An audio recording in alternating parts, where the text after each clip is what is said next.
What if you get to the altar and you decide, oh my gosh, You just say yes. No, you don't. Yes, you no, do, Charlotte, you're wrong.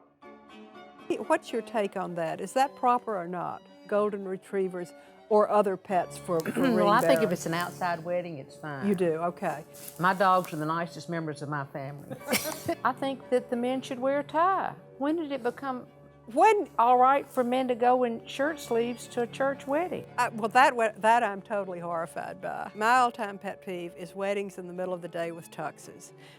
You should never put on a tux until the sun goes down, unless you're a waiter. As far as beverages at a wedding, you need to actually have several non-alcoholic choices. You need Presbyterian punch. Yeah, and you need a water with a little lemon or lime in it, and plenty of alcohol. If you're going to serve beer, for Lord's sake, do not let them serve beer in a can. Please pour it in a glass. One of my pet peeves is taking the present to the reception or the wedding.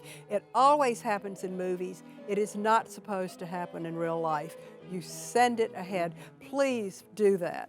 You should never take the spotlight off the bride. That is correct.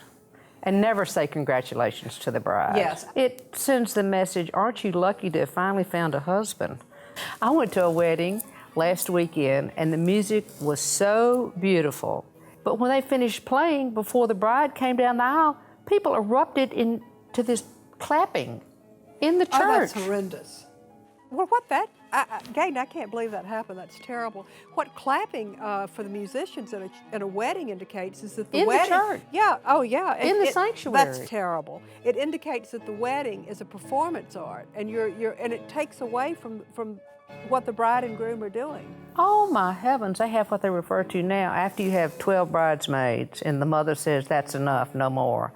Then they have the second string that they refer to as the honorary bridesmaids. Never a bridesmaid, always an honorary. Always an honorary. Gayden, what's the appropriate number of bridesmaids to have?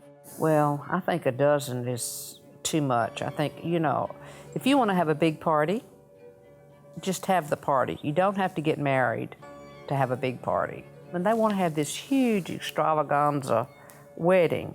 And sometimes the planning of the wedding lasts longer than the actual marriage itself.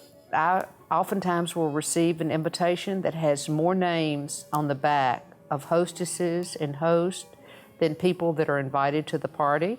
I've been to this party that I thought, well, I'm certainly glad I came because I'm the only person not given the party.